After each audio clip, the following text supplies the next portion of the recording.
Hey, what's up, everybody, and welcome in. This is FST, Fantasy Sports Today. My name's Matt Striker. His name is Joe Pisapia, and this is the place if you want to dominate, whether it be season long, DFS, straight up wagering, whatever it is, we've got you covered. Baseball talk, football talk. This is the spot. I mean, Joe Pisapia is the author of the Fantasy Black Book series, is also the NFL guy around these parts. In case you haven't noticed, you want info, you go to Joe. Before we do that, quick reminder, at SportsGrid, at SportsGrid TV. Those are our social media handles. Just do yourself a double check, maybe next commercial break. Make sure you're following along. You're not going to want to miss all the great content. Joe, my man, welcome. What's up? It's a fun time. It is a fun time. We're past the halfway point of the Major League Baseball season. It's best ball street season for you NFL nerds out there, and I'm including myself in that pile. We're going to talk about some team previews in the hour or two of the NFL. We're going to talk also about some individual props and what they mean for fantasy too, because when Vegas sets certain lines and expectations, there are things that you should really kind of check off on your notepad when it comes to certain players and looking at their ADP. But hour one, we're going to talk about baseball, and there's a lot to talk about, especially the Yankee rotation. So if you love the Bronx Bombers, you might want to at least kind of cover your eyes and ears for a little bit, because it's been a tough week for the Yankees rotation. Garrett Cole got obliterated by the Mets, then Luis Gil, another bad start too. That's two in a row. The velocity down. Carlos Rodon, again, not so good. Look at this, Matt. Yankee starters here. Garrett Cole, 6 earned runs in that last start, as I mentioned. Last 2 starts for Mr. Gil, 12 earned runs. Carlos Rodon in his last 3 starts, 20 earned runs. And I was being kind. I didn't want to make extra work, but we could put Stroman on here too. 10 earned runs in his last 16 innings in his last 3 starts. So really, I was taking it easy on the graphics guy. He might be a Yankee fan. I didn't want to depress him before the show even started. But the Yankees have a problem here. And what's compounding it is the fact that the Dodgers have a problem in their rotation too. Kershaw, Buehler, Miller hasn't been very good, right? Yamamoto on the IL. The 2 big juggernaut franchises in Major League Baseball are going to be dipping into the pitching market this trade deadline. So, Matt, I'm going to ask you, what do you think that arms race looks like? Because somebody's going to get a prospect haul. Maybe it's the White Sox, maybe it's somebody else, or maybe it's going to be tough because we don't know necessarily with the expanded playoffs how many teams are going to declare themselves out of it by mid-July. This is, at the end of the day, a show and a network about wagering and trying to get betterment and profit out of our knowledge of sports.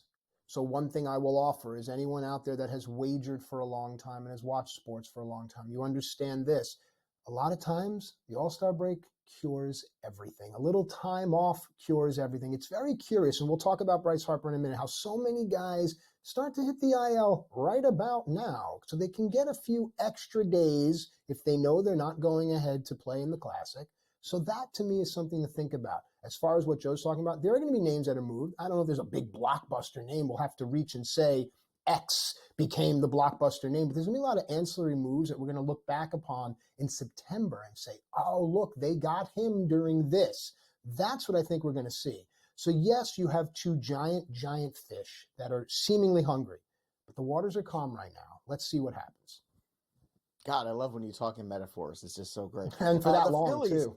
Yeah. It's my wife's amazing. favorite thing. I'm sure it is. On Matt Striker Pond. There you go. I mean, Matt, every time Matt sees 2 roads diverging in a wood, he just gets that pen and paper out and starts writing. All right, let's get to the Phillies. Not 1, but 2 guys going on the IL. So Harper has a hamstring issue. It's a low-grade hamstring strain. They say it's the 10 days, so we're just going to kind of baby him as we get to the All-Star break, as Matt was saying. Kyle Schwarber with the groin injury. That one might take a little longer, but this is definitely a blow here to the Phillies. You can't lose one guy like Harper and Schwarber in that same weekend. That's a lot. So look to bet against the Phillies, I think, here when you have the opportunities going forward, because this is the first time in a while I feel like they've been a little weak this year. And if you're going to be weak, this is the time to be it, right? In the middle of the season, get everybody healthy for September, October. That's what the Phillies are looking for right now. That's where they're looking towards, and they should. Also on the headlines this week, Kyle Tucker is progressing and taking swings. Now, Tucker, a huge fantasy piece and a huge piece for the Astros, one that they certainly missed. 19 homers in 60 games this year, 40 RBI, 10 steals. Now, he's only hitting 266, but the impact of Kyle Tucker has been fantastic. He has had MVP caliber stats here, but unfortunately this shin injuries really kind of derailed him these last few weeks. Hopefully he gets healthy before the All-Star break. He's a guy that deserves to be playing in the All-Star game. And a return to the major leagues for Noelvi Marte of the Cincinnati Reds, which is terrific. We were talking about this guy, 3-4 weeks ago? Yep. Add him for a buck. He's floating around there, 30, 40% rostered. And it was 50% rostered. We gave you a one last call before we sent everyone home from the night for the bar. If you got Noelvi Marte, you did good because he came back, had 3 hits in his 2024 debut. Now, Matt, playing time was a question for him coming into the season before the suspension. But then you had injuries now to Christian Encarnacion-Strand. We don't know when Matt McLain's coming back. So it feels like Marte has an opportunity here to really carve out an everyday role for himself and be the everyday third baseman for Cincinnati. Yeah, and that's hopeful because, again, back to wagering. As a wagerer, I want consistency. If I'm putting my money in a market, I want to know what that market's going to do. You know, there's something to be said for risk and volatility, but I need to know that guy's going to play every day. And if he plays every day, I want to know how to wager upon him. And full disclosure, first day back, as soon as he was activated, I played a total base prop on him and it hit clearly. So it's just another consistent stream of revenue that I need to lock down as the season's going to drag on. Going back to the season dragging on, the Yankees have a real problem here because Cole, with the velocity down, he could say all he wants about, things weren't going well, so I was dialing back my velocity. Sounds like you want them to have a problem. You know what I mean? I don't want them Is to have there a problem until there's a problem. No, I don't want them to have a problem, and I don't want Garrett Cole to be hurt. What I'm trying to say is, hey, did you see what happened to Kyle Bradish? Kyle Bradish, my elbow hurts.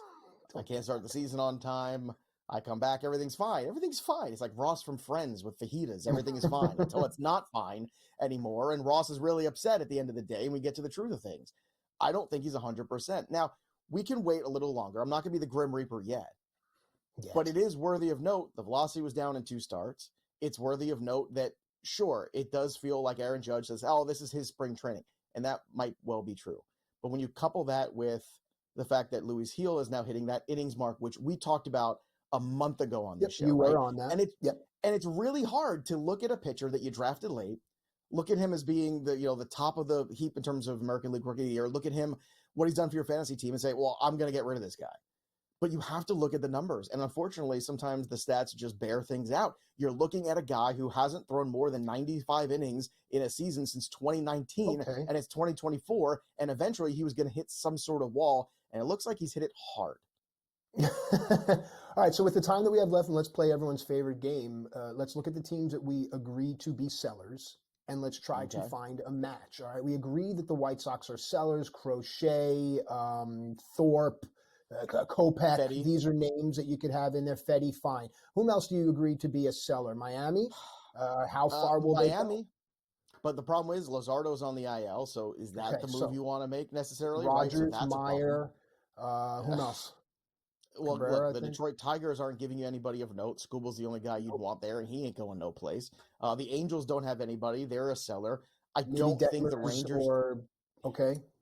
If Reed Detmers is your solution to all of your life's problems, then you've got more problems than you realize. I think that's not going to be anything. Whom else? The Rockies with the Quantrells and the they have someone else that escapes me right now. Dakota Hudsons of the world. Again, they're not going to set you on fire.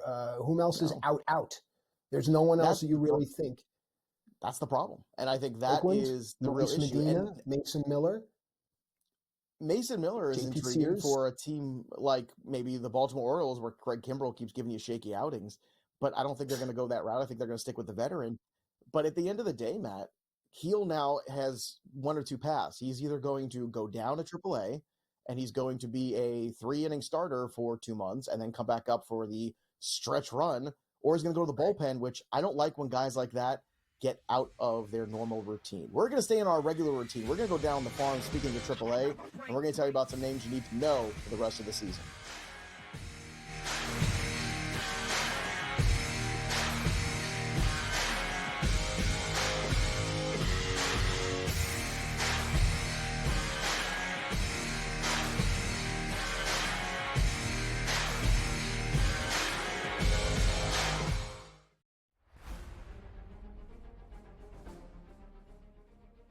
Nashville, help me welcome to the stage the captain of Crushers GC,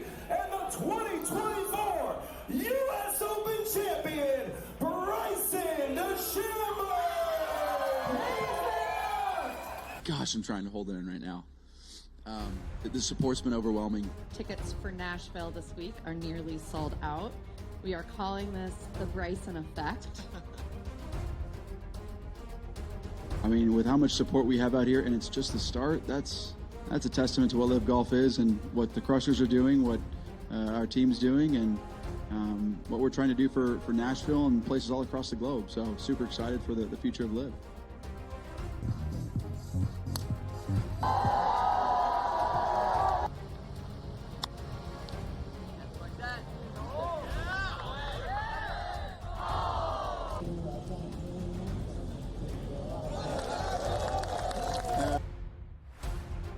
It was nice to at least walk down the last few holes, or at least the last hole, knowing that it was pretty much done. It's never safe, but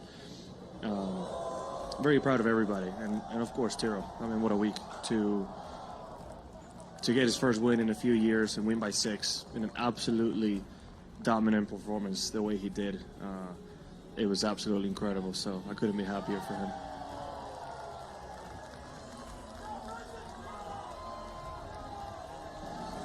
Certainly with not winning for 3.5 years, you kind of naturally question if you can do it again. So I'm just proud of myself to be able to get through that and play the way I did.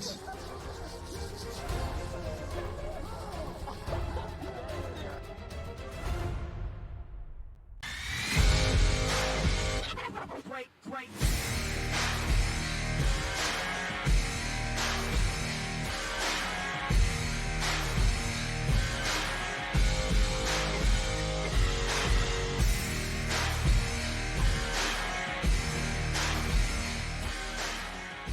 Hey, welcome back. We're having a good time here. Matt and Joe, this is FST. It's Fantasy Sports Today. Matt Striker, Joe Pisapia, along with a great team behind the glass. It seriously is a family. If we can get together each week at this time and still engage in organic, natural conversation, it's going to benefit us.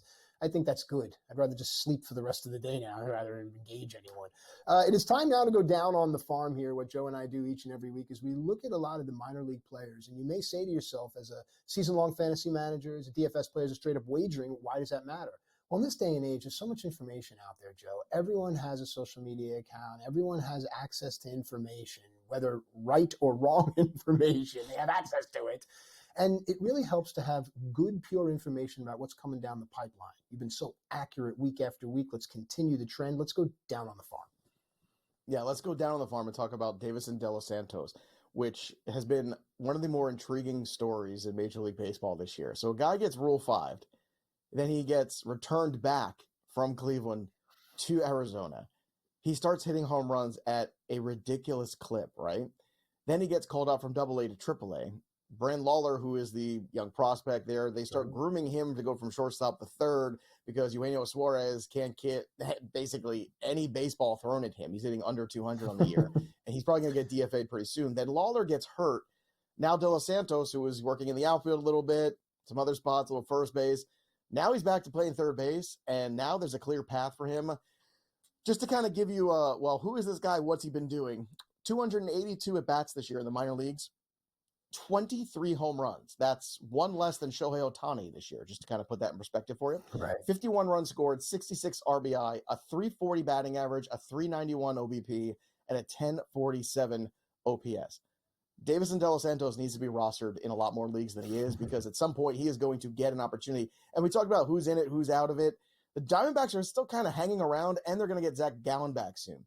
All of a sudden, the Diamondbacks might have a run in them, which, with the way the Dodgers rotation looks right now, don't be shocked if Arizona doesn't bring this kid up and all of a sudden this offense starts to look a little bit different. But you can't deny right now the power of this young man, what he's done this year. He is rocketing through the system, and now with the Lawler injury and the Suarez lack of performance, there's a real chance you're going to see this guy when we come back from the All-Star break.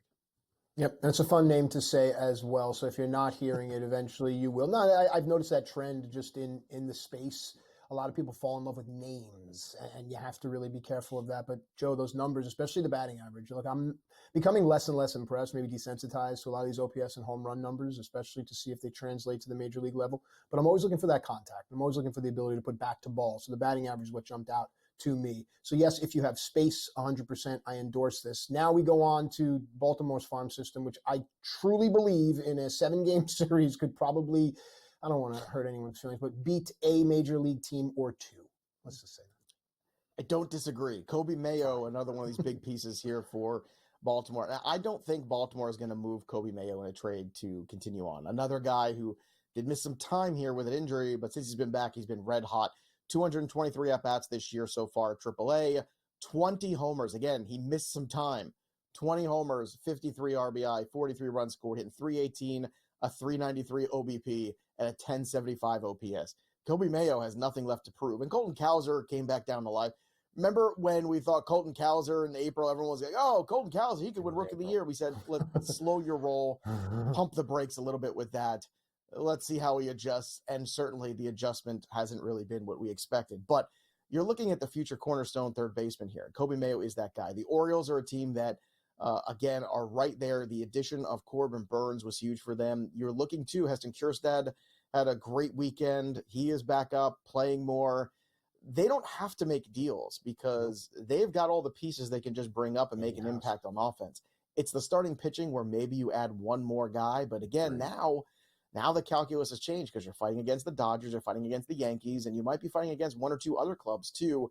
And the haves and have-nots are really not very clear at this stage in July with the expanded playoffs. So a lot to digest here, but Kobe Mayo is a player that I do believe, whether it be dynasty or redraft, you're going to be very happy that you've rostered him. But I do think there's a possibility with how well he's played that he'll be the next guy to get a call, and you could see him this August. So it might be time to stash him now.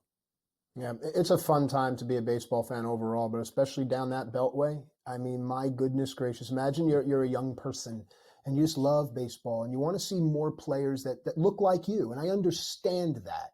You can look to the Orioles or you can go down the beltway and go look at the Nationals. Now, as a wagerer, when you truly don't care what anything looks like other than the math, and I think that's how everyone should live their life, but public service message aside, mathematically, the Orioles have been so wonderful as a wagerer. The Nationals have been so exciting, and now they are going to become even better, Joe. What's up? Oh, our TD Sam Yarnell is so excited. He's going to this game because James Wood finally got the call. We've had James Wood segments on this show for, as long as the show's been going this year, it feels like. And James Wood finally going to get the call. He's going to make his debut against the Mets on Monday. It's very exciting. 10 homers, 37 RBI, 10 steals, hitting 353 on the year. James Wood has nothing to prove. Again, just 190 at-bats because he missed some time on the IL, which is unfortunate. Had he not gotten hurt, he probably would have been up sooner. Another guy, too, who might get the call sooner than you might realize is Brooks Lee of the Minnesota Twins. Now, Lee, the only problem is a little bit of a block here in terms of where is he going to play, right? Correa's at shortstop. You have Royce Lewis at third. But he's starting to play a little bit of second base lately. And Edouard Julien unfortunately failed this year. But Brooks Lee is another player we have to keep a close eye on. He has 6 home runs, hitting 353 with a 417 OBP. I think that's the thing that this Twins offense needs more of. You've seen Buxton look good recently. We don't know how long that's going to last, but right now he's healthy and swinging a good bat. Royce Lewis has been MVP quality since his return from the IL. So what do you want? You want a guy at the top of the order who can get on base and do it at a consistent clip so you can drive him in. Brooks Lee could be that guy, and I think that is intriguing. So continue to monitor him and his games played at second base in the minor leagues, because if he does continue that trend, you might see Brooks Lee by the time we come back from the All-Star break as well. So Lee, James Wood already up, basically. You're just waiting on him. And then Kobe Mayo, and, of course, Davison De Los Santos. Those are all 4 guys that are going to make an impact, I think, in this Major League season. When we return, we're going to play a little game of keep or drop. Who should you hold on to and who should you set free? We'll tell you when we return.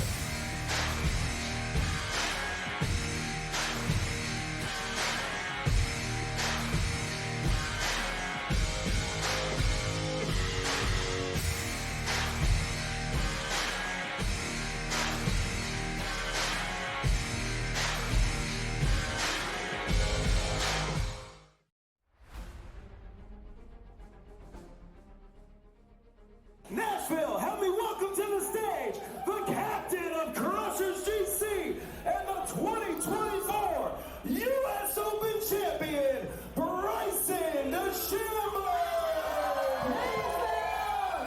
Gosh, I'm trying to hold it in right now. The support's been overwhelming. Tickets for Nashville this week are nearly sold out. We are calling this the Bryson effect.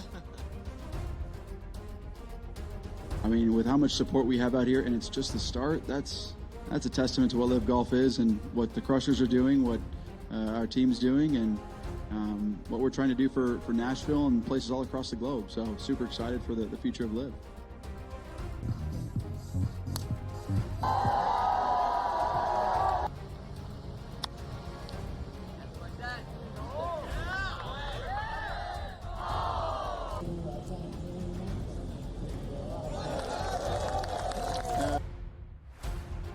It was nice to at least walk down the last few holes, or at least the last hole, knowing that it was pretty much done. It's never safe, but very proud of everybody, and of course Tiro. I mean, what a week to get his first win in a few years and win by 6 in an absolutely dominant performance the way he did. It was absolutely incredible, so I couldn't be happier for him.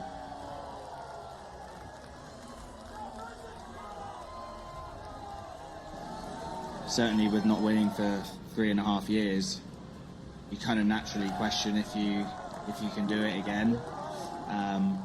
So I'm just proud of myself to be able to get through that and play the way I did.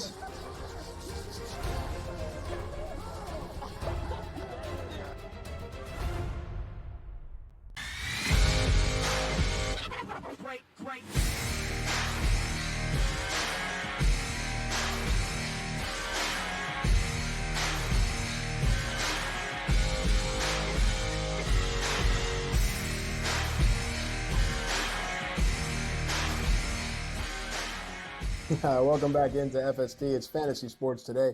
Matt Striker and Joe Pisapia with you here, a part of the SportsGrid family of quality programming. That is how everyone on this network will speak for the rest of the day. No, I promise that is not. That is not how anyone on this network. That's the only time anyone on this network. Who do you think is going to pull that off? Okay, anyway. Matt and Joe with you here. It's called FST. It's Fantasy Sports Today. It's time for hold or drop. And while some people are definitely dropping me, I know they're holding you, Joe, and they're holding you tightly. So where do you want to go? Especially after that. Please. For dear life. On your leg like Jeff Van Gundy. Thank you. Thank you. I'll be here all week. Thank you. I'm old. Okay, move on. I want somebody to fight for me the way Jeff Van Gundy fought for his player. That's what I want. What more could you want in a coach, right? Just chewing on somebody's leg. Hold or drop. And sometimes you need permission, and sometimes, you pick up a player off the waiver wire and it just works, and it's a glorious run. And Kevin Pillar was kind of that story for the month of May. A guy who was so bad in April that he got dropped by the Chicago White Sox, a team that, is just dreadful. Like, that's how bad it was. I think you're so bad. I think you So tried. bad That was the on White him. Sox don't want you, right? Yeah. Then the month of May, so he hit $182 in the month of April. The month of May, he hit 409 in 19 games. 5 homers, 21 RBI. Think about the counting stats. He gave you elite level counting stats, 5 home runs and 21 RBI in a month. Then June has come, and winter has come already this summer for Kevin Pillar. Hitting 204, the 295 OBP, just 1 home run in his last 19 games. It's okay to drop Kevin Pillar now. You had your fun.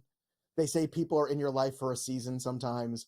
Kevin Pillar was in your life for the month of June, and I think that's okay. I think now it's time to move on, Matt. That one hit hard, Joe. You're rough. You like that? Whoa. I'm rough. Don't cross me. I've taken a knee. I'm dizzy. Also, isn't Trout coming back? I think in July. I think I read somewhere that Michael Nelson Trout will resume his baseball activity. So that'll compromise a lot. I agree coming with you. back in April too. Right. And that's still happening. Did we get that? Did that ever come? Kevin Pillar. Let's go to this next one here because I'm a hold on this one based off of 2 factors. One, position eligibility, whether he plays there every day or not. And secondly is the offensive ecosystem, which is something you've started to talk about in the Black Book, which is essentially just being in the solar system, being in the ecosystem of a good offense. And I think this next player is. He is. I know it's been a little rougher. Again, another guy who had a torrid month of May, David Fry for the Cleveland Guardians. 7 home runs, 18 RBI, an amazing run for him. He also had, get this. This is something I'm going to say get this because this just doesn't happen. He actually had more walks than strikeouts, Matt. It's 2024. How many players in Major League Baseball have more walks than 13 walks, 11 strikeouts? He hit 383 in the month of May, a 500 OBP. I mean, the guy was just crushing. So we knew regression was coming. And regression has come. He has 0 home runs in the month of June. It's now the 30th of June, so June is done. And just 5 RBI hitting 250. Now, I understand what you're saying, Matt, about, you know, position eligibility and all of this stuff, but David Fry's a guy that kind of came out of nowhere anyway for me. And so, to me, if Kobe Mayo or Davison De Los Santos is out there, certainly James Wood. I don't know if it is. I think it's a conversation. You look at the roster percentage of Kobe Mayo or Davison De Los Santos, and if I've got a single catcher league and I can just get by a catcher with whoever I've got, I'm not keeping this guy on the bench. I want the lottery ticket. And those guys are lottery tickets. I don't think Fry is. So I'm willing to drop him in that context. Deeper league, we can have that conversation, maybe a hold. But in a shallow one, I'm moving on from Fry already. No, fair enough. I was looking at it from a catcher perspective, but Joe is the cold-blooded killer today, so I'm just going to slowly back into the hedges, Homer Simpson style, and let you talk about a pitcher that you actually were on. I'll poke my nose out again from the hedge. You were actually on this pitcher, I think it was last week and the week before, so I'll retreat back now and let you talk about David Festa. Well, maybe I should retreat after David Festa's debut performance. It was not great. But I'm not willing to drop him yet. I'm going to give him more than one start at the major league level because Simeon Woods Richardson, I don't think, is a great pitcher anyway. And Festa is a guy with enormous strikeout potential. And Bailey Ober hasn't been gangbusters this year either. So Festa has an opportunity this year to shake off the first debut start, okay, whatever it is. There were some things you take out of that that were actually pretty good, some moments that were good. It's one of those things you look at the line, you kind of cringe, but if you watch the start, you go, okay, I can see where things are going here, and there's some upside. The strikeout rate is absurd. It's over 9K per 9. Those are the kind of pitchers that tend to have success in the major leagues. Why? Because they get outs when they need them in big spots. Right. So Festa's a guy that I don't want to get rid of yet. I look at the Twins rotation. I look at the Twins team. They're very much in this thing, and they could use somebody like him. So I'm going to hold right now. I'm not going to drop him. I'm going to hold on to Festa. I'm going to drop Fry. I'm going to drop Pilar, and I'm going to look for some of these guys that are out there potentially who, again, I can't stress this enough, upside lottery ticket players for the stretch run. That's what you're looking for in fantasy. We return. We're going to talk about who's having the best week ever and the worst in FSG.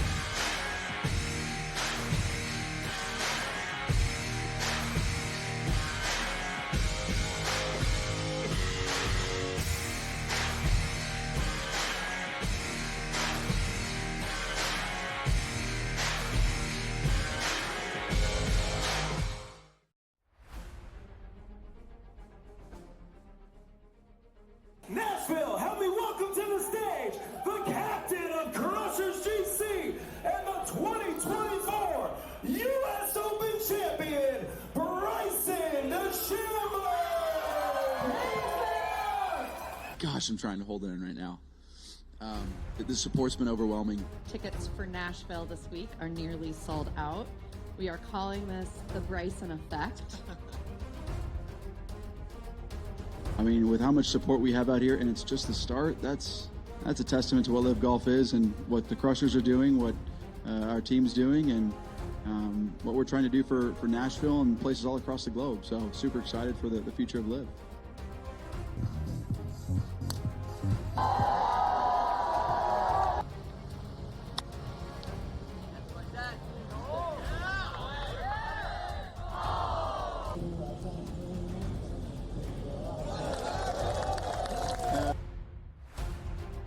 Nice to at least walk down the last few holes, or at least the last hole, knowing that it was pretty much done. It's never safe, but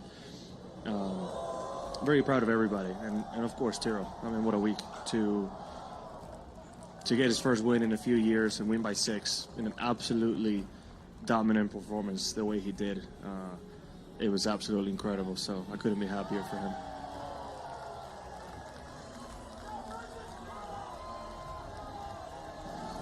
Certainly with not winning for 3.5 years, you kind of naturally question if you can do it again. So I'm just proud of myself to be able to get through that and play the way I did.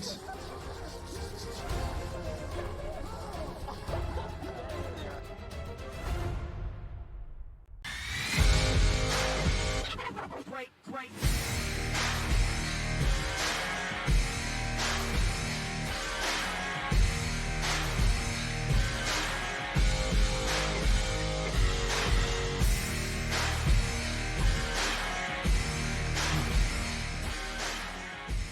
All right, welcome back into FST. It's Fantasy Sports Today. Matt Striker, Joe Pisapia with you here, giving you everything you need in order to dominate. We're talking baseball now. Football is on the other side. Of course, Joe is the author of the Fantasy Black Book. It is available now. It's changed the way people are just winning leagues, winning bets. It really is. Joe, again, on behalf of everyone, thank you so much for putting what you put into that book. We'll talk more about that later. It's time for 3 up and 3 down now. 3 players that are doing well in Major League Baseball and 3 that are not doing so well. Joe, where do you want to go? This is a news alert for everybody. Shohei Ohtani is good at baseball, everyone. He had another home run this weekend. Look at the last 15 days leading up to the weekend. It's been fantastic. Just unbelievable. Talk about putting a team on his back. 8 home runs, 17 RBI, 14 runs scored, a 383 batting average, a 500 on-base percentage. That's madness. Ridiculous. A 957 slugging, and a 1457 OPS. Ohtani is just incredible. And it's funny, Matt, because we asked ourselves at the beginning of the year, we talked about this question of what does Ohtani look like when he's not a pitcher? Like, is he still MVP quality? Can you get that level? Does he become a more dangerous hitter when he doesn't have to worry about pitching every 5th day? I think we've got the answer to our question. Yeah, he's a more dangerous guy. So I'm going to pose a new question to you. If you're the Dodgers, do you want Shohei Ohtani to pitch again and just make sure that he stays healthy and forget all that pitching stuff and just be this incredible player? Okay. Or because you're paying him a pitcher and a hitter contract, basically, do you need him to pitch again next year to justify the spend? Speaking of spending, we spent a lot of time, which to me is the greatest currency in the world, talking about how the pitching is so volatile in the league right now. You talked about the Yankee pitching woes, Dodger pitching woes. We went and we talked about teams that could be out, and we listed names of pitchers that could be on the move.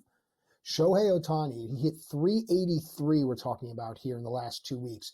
Even if he hit 305, 315, and gave you 2 wins and an ERA that's sub 3, dare I say, that to me is worth it. Yes, he pitches. Yes, he hits. This is the complete player. And he, Shohei Ohtani, can actually single-handedly set the market right. He can calm all the waters if he does both things that he's expected to do. It's just the way the universe works, Joe. The other way the universe works is when a player is healthy, he's usually not very good. When a player is, when a player's hurt, he's not very good. When a player's healthy, he's much better. Universe. Sometimes maybe it might. So there you go. Worst transition ever. You're welcome, ladies and gentlemen. I'll be here for the next hour and a half. Austin Riley, he's healthy. That's what I'm trying to say now. And he's good at baseball still. We talked about Austin Riley being one of the guys you want to possibly buy low on and hope that you're going to get a healthy version of it at some point. Well, guess what, boys and girls? We got it. Last 15 days heading into the weekend's action, 5 home runs, 10 RBI, 11 runs scored, hitting 360 with a 439 OBP, a 740 slugging, and 1179 OPS. He's one of the hottest hitters in baseball right now. I've been going for the total base props for him lately. I've been going for those, overs on the RBI where you always get nice plus money. And Austin Riley's been great. And you got to give credit to the Braves, too. The Braves have been absolutely tremendous. You lose Ronald Acuna. You lose Spencer Strider at the beginning of the year. Harris, yeah. Michael Harris, I feel like they haven't had him all year with the way he's played. But you lose all those pieces, and you're still 10 games over 500 if you're the Braves. And that is incredible. And a big part of that, too, is the other guy on this list who's also having a great couple weeks, who's red hot, is Chris Sale, who is working his way into the top of that conversation. Forget comeback player of the year. He's already the guy at the very top of that list at minus money. He's in that mix for Cy Young right now with Wheeler, with Suarez, with Glass now. Last 3 games for him, 19 innings, 2-1 record, 22 strikeouts, just 4 walks. He's got a sub-2 ERA and a sub-1 whip over that span. Now, Matt, You're looking at Chris Sale. Was this the biggest offseason acquisition that wasn't Ohtani when you think about it now and how important he has been to hold this rotation together in Atlanta? Oh, retrospectively, of course. That's why you're asking the question. But let's go back to when the deal happened. Chris Sale himself said something that I thought was very profound, and I've always tried to bring it forward. Chris Sale as a 3, there's no pressure. No one cares. And he went into the season with that mindset. Now here he is, and to your point, he is holding it all together because he was that 3 that didn't fail. And he went in with that mindset. He's a 1. Chris Sale will always be a 1 from the neck up. But regardless, as a 3, an SP3 going in there and having that calmness, yeah, 1,000%, this is going to weigh out as the second best acquisition, if not second or third. Sure. Yeah, and by the way, I can just remind everybody, all they gave up for him was Vaughn Grissom. Ugh, Right. highway robbery. And I said it at the time, Vaughn Grissom, an incredibly overrated prospect, a guy who doesn't have a great glove and doesn't have a good bat. And if you don't have one of those two things, I don't know how you're playing in the major leagues. And Vaughn Grissom for Chris Sale as highway robbery. And this is what the Braves do. They take these prospects, as good as the Braves organization is, you get the Acuñas. The Acuñas. The problem is because you get Acuna, you get Albies, you get all these guys that come through and are rock stars. Yep. And then you get the Christian Paches and the Drew Waters and all these other guys too. They're highly overrated. And the Vaughn Grissom. Offensive ecosystem, no? Yeah, when you create a good one, you could sell it off. And they've been able to do it. God bless the Braves, man. What an incredible job they've done this offseason to stay relevant. You can lose they lost the MVP and the Cy Young, basically. And correct. They're just 10 games over 500. That's it. I mean, how many teams can say to show you baseball's a team game, though? It's not just one player. It's funny, though, but when one player is on a downturn, because now we're going to turn our attention to the 3 down here, when one player's on a downturn, isn't it amazing? The same way as one guy is good, he puts a team on his back, it can suck. A black hole of ineptitude. I mean, my gosh, let's go to Milwaukee, although I don't think they're there yet, but there is a particular player that they reached out, they gave some money to, and it hasn't returned. It has not returned yet, but again, the Braves have been quite a story. But no, Rhys Hoskins, it was a good theoretical move. A guy that missed all of last year, then he missed some time this year. Last couple of weeks have not been good since he's returned from injury. Just 1 home run, 19 strikeouts. That's terrible. A 175 batting average, a 261 OBP. The OPS around 500. That's not going to get it done. The Brewers are still at the top of this very, very tight National League Central race. They are 6.5 games above the Cardinals, 9.5 ahead of the Cubs, of the Pirates. And then the Reds and Cubs, I still think, have a run in them. So it's going to be really interesting to see if the Brewers add some more pieces.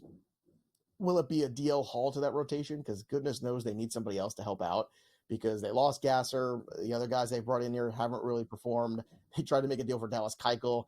Spoiler alert, that's not the answer. Dallas Keuchel is never, ever the answer. Michael Garcia also has not been the answer for the Royals the last few weeks. Last 15 days for him heading into Friday's action. No homers, 14 strikeouts, hitting $122. I don't want to say drop him, but you got to bench him for now at the very least. He has to figure things out there too. He's had problems where he's been hot and cold this year. But his best game is when he's making contact, and right now he's just not doing that. And the last guy on our list is John Gray. Last 15 days for him, 3 games, 17 earned runs. It sounds like a Yankee starter. 17 earned runs in his last 3 starts, 22 hits, an ERA over 10, and a 1.64 whip. So John Gray has also not been very good. So maybe this is just, I don't know, Matt, the time of year where the balls start flying out of the ballparks a little bit more. Is that where we're at here with some of these pitchers? Okay. Great point. So when we look at it right about now, we do look at it with a lot of fly ball pitchers, 1,000%. This is very simple. Go to a pitcher's game log and try to just move into the detailed stats, and you can see fly balls and ground balls that they surrender on each start, and that really tells you a lot. So yes, fly ball pitchers when the weather gets warm, but also older ball players that are colder in the early months, April and May, start to get hot. Younger ball players as well start to get hot. Then you see the guys start to wither away. Think of what Joe's saying. These guys that were dominant in May and June, some of them are going to start to wither away now in the heat. It's a fun time, but it's volatile as a wagerer, Joe. So does that explain your performance on this show this summer? Whoa. Is that how? I mean, I don't speak to you that way. I don't speak to anyone that way. Right. Well, I thought, man. I thought you were the other side of the break. What are we doing on the other side of the break here? Waiver wire. That's what I was thinking the wrong way. Hey, Matt, always negative. I meant you're the young hot guy getting ready in June. We'll be back with more FSP after this. Oh, yeah, we will.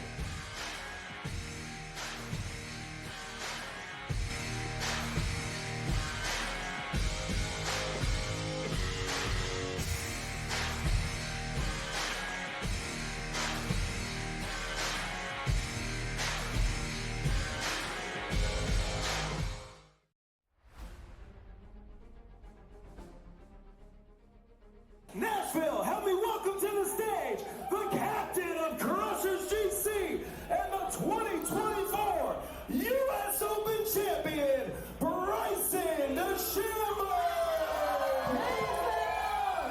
Gosh, I'm trying to hold it in right now. The support's been overwhelming. Tickets for Nashville this week are nearly sold out.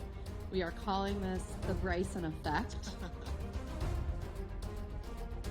I mean, with how much support we have out here, and it's just the start, that's a testament to what Live Golf is and what the Crushers are doing, what our team's doing, and what we're trying to do for Nashville and places all across the globe. So super excited for the future of Live.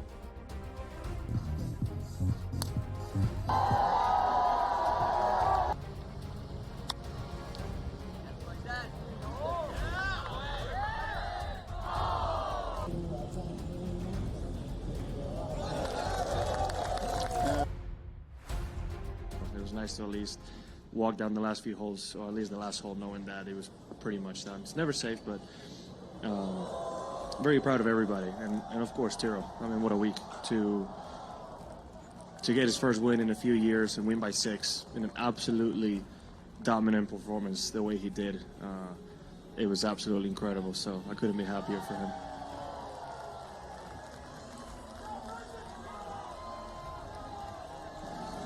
Certainly with not winning for 3.5 years, you kind of naturally question if you can do it again.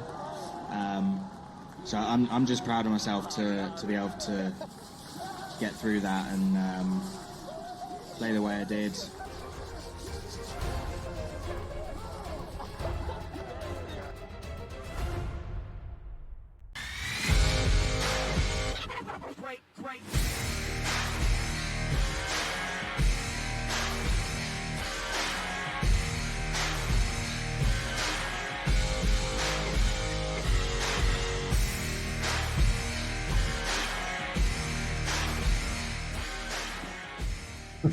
Welcome back into FST.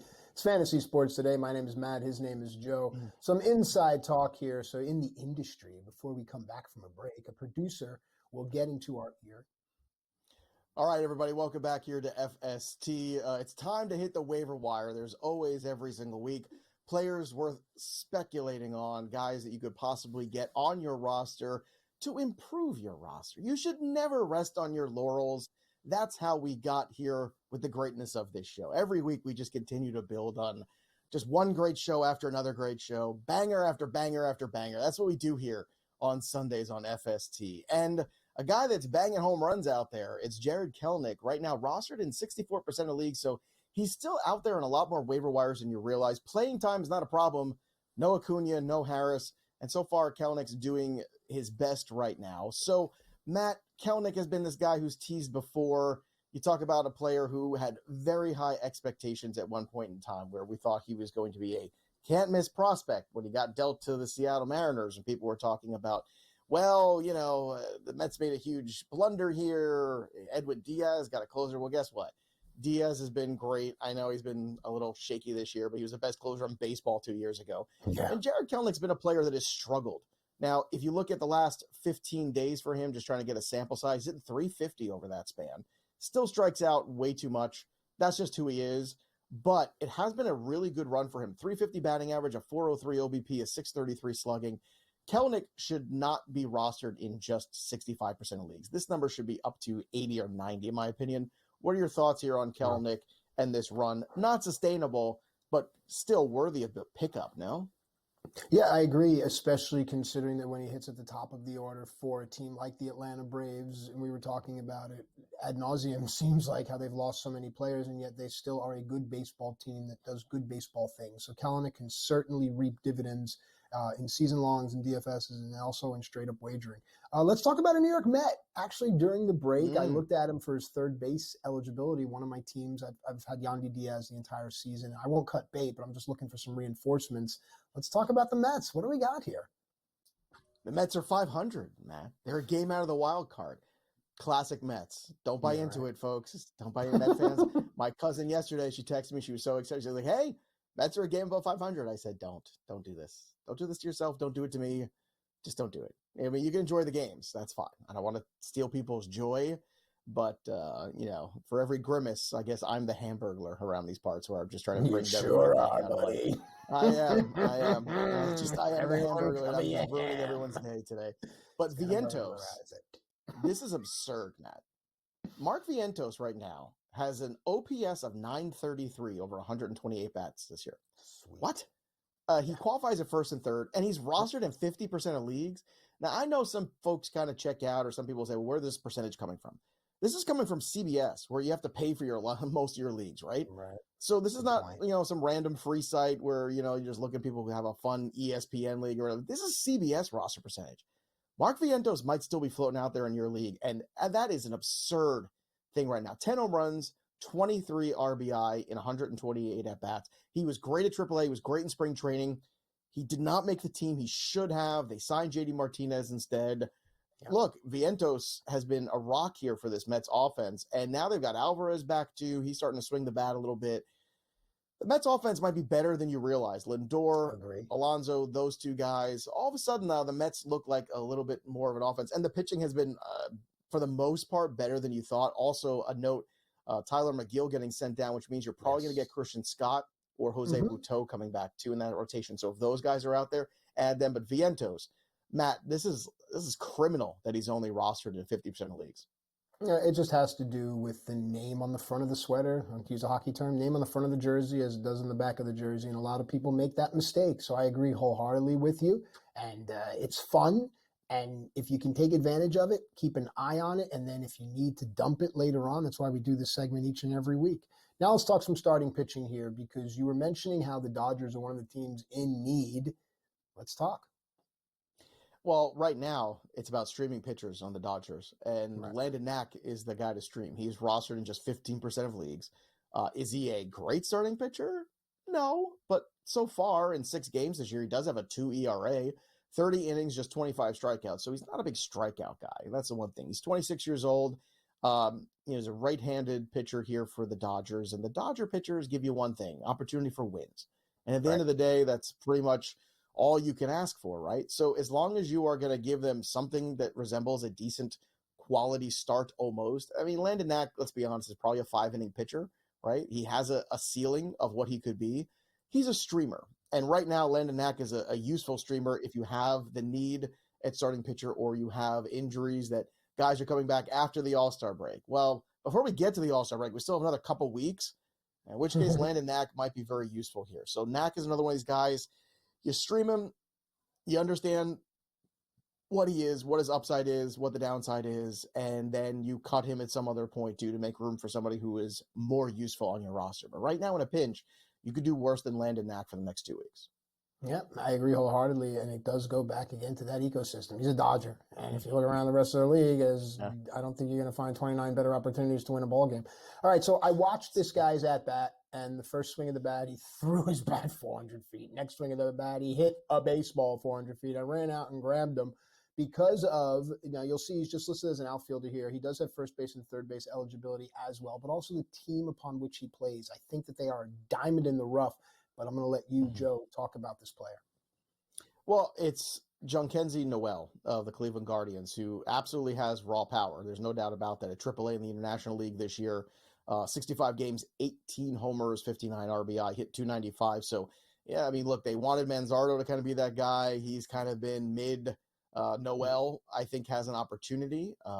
It's a good situation for the Guardians because if they had just had Shane Bieber healthy, you really wonder where the Guardians might be right now because Bibby's pitched very well. If they had that one other guy like Bieber who was looking dominant in the first start or so this year, it was kind of a shame, but they needed more offense. And Noel, Manzardo, they have some guys from within that they can promote. But once again, if you're looking for more upside and you don't need a Landon Knack, this guy's just 15% rostered. Noel is another guy you could absolutely be adding, looking for a little bit more pop.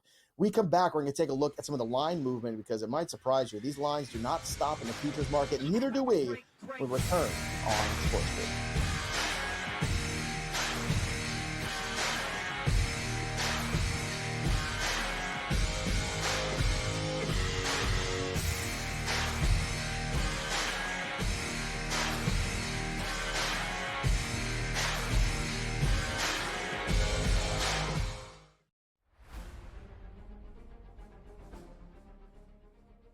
Nashville, help me welcome to the stage the captain of Crushers GC and the 2024 U.S. Open champion, Bryson DeChambeau.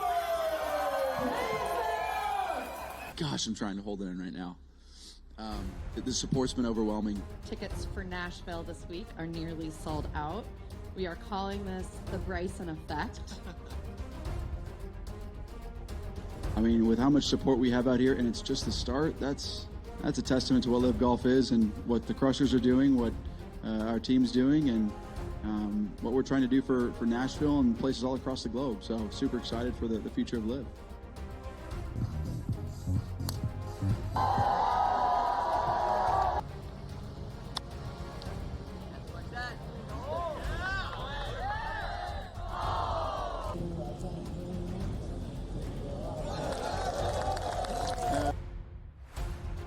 It was nice to at least walk down the last few holes, or at least the last hole, knowing that it was pretty much done. It's never safe, but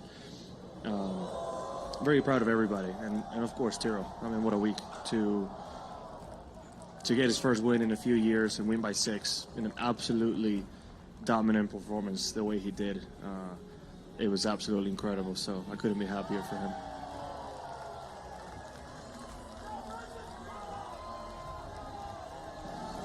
Certainly with not winning for 3.5 years, you kind of naturally question if you can do it again. So I'm just proud of myself to be able to get through that and play the way I did.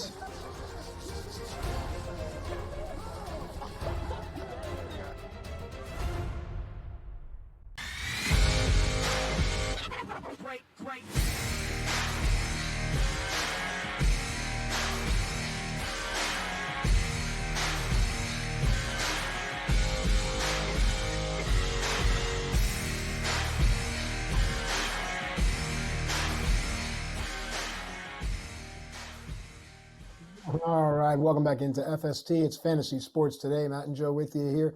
We're talking MLB line movement, and we do it each and every week. We visit different awards, year-end awards, a Rookie of the Year, things of that nature. Maybe we talk a little Cy Young.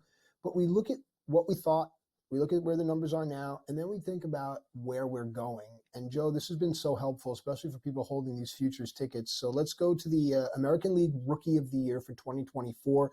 There are 4 names and some interesting numbers in the plus money. Yeah, definitely some movement here. So Louis Heel a couple weeks ago was a guy in the minus. Now he's in the plus. In fact, he's not even plus 120 anymore. It's plus 130 this morning. And in wrestling, Matt, you know, there's faces and there's heels. And right now, I am going to be the heel of the show. And I'm going to keep saying that I don't think heel ends up with this award. I just don't see it happening. There's another 3 months of this season left to go here. And I don't see where these extra 80 innings are coming from for him to win this award. But the most important thing here is not Abreu who's floating around there. Well, your Abreu's a nice player. Mason Miller's had a very good season. He plays for the A's and he's a closer. Wyatt Langford's number. We talked about this last week or 2 weeks ago even. And then last week again, it was plus 2,500. Then it was plus 2,300. Now it's plus 600. Don't look now, but Wyatt Langford's starting to turn things around. Langford is... for those of you who still, you know, maybe are unclear, one of the best prospects in baseball who basically got off to a slow start, got hurt, and now he's healthy again, and health is everything. Over his last 15 games, he's got a couple home runs, he's got a 278 batting average, starting to figure things out a little bit. He's got 3 stolen bases, he's got power, he's got speed, and he's going to play on a team that I do think is going to make a run. I think the Texas Rangers are at some point going to flip that switch. As many of those teams that, you know, win a World Series do, they kind of like slog through May and June, and then they're like, okay, after the All-Star break, now we got to start playing good baseball. And look, they did just get Scherzer back. Mixed results so far for Scherzer, but hopefully at some point in time they get more help in that pitching staff. You never know when Jacob deGrom's coming back, if he comes back, but Simeon hasn't played up to speed. Corey Seager's had a mixed bag this year. At some point, things are going to click for the Rangers, I think. And when they do, Wyatt Langford could be a big beneficiary.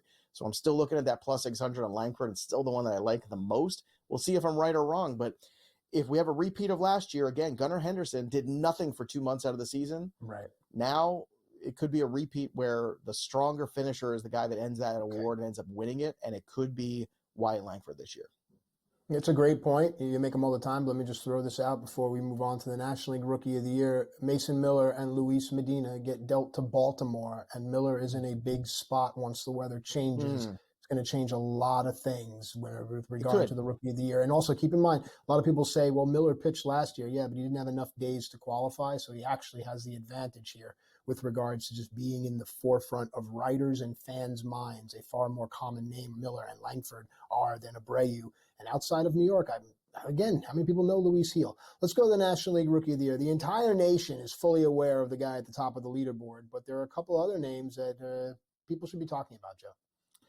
Yeah, so far it looks like Shota Imanaga's kind of fallen into the back of this pack here, plus 750. And Paul Skeens, who gets all the media attention in the world right now, is minus money and heavy favorite for this award. Now, Jackson Merrill's still hanging around. He's had a phenomenal month of June. Unbelievable. Had another good weekend, too. He's just plus 450. So if you want to wager for this award, the only value on this board is Jackson Merrill, because it looks like Paul Skeens' award to lose. But just like Gil, I don't know what he's going to do in September or even in August potentially.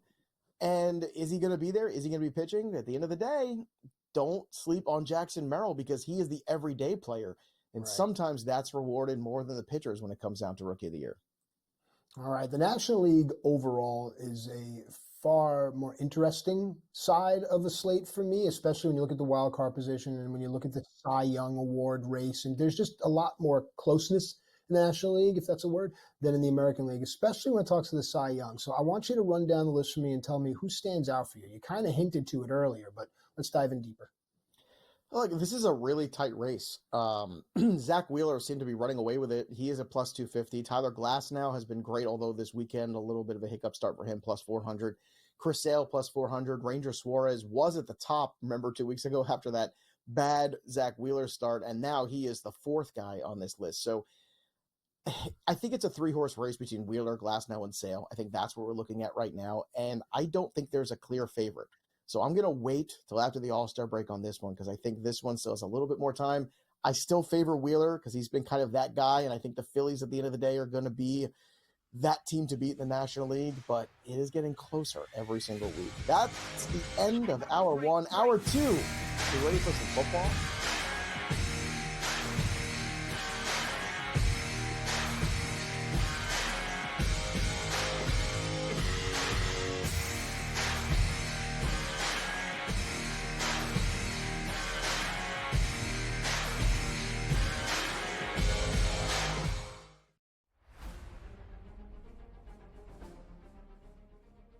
Nashville, help me welcome to the stage the captain of Crushers GC and the 2024 U.S. Open champion, Bryson DeChambeau!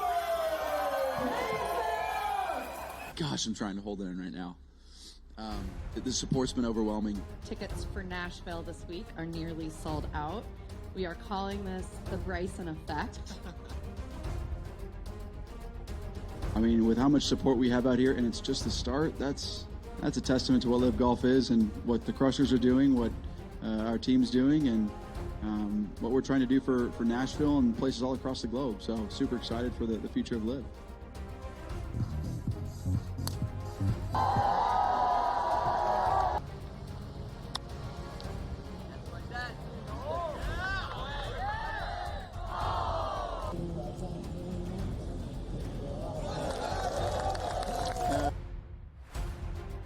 Nice to at least walk down the last few holes, or at least the last hole, knowing that it was pretty much done. It's never safe, but very proud of everybody, and of course Tiro. I mean, what a week to get his first win in a few years and win by 6 in an absolutely dominant performance the way he did. It was absolutely incredible, so I couldn't be happier for him.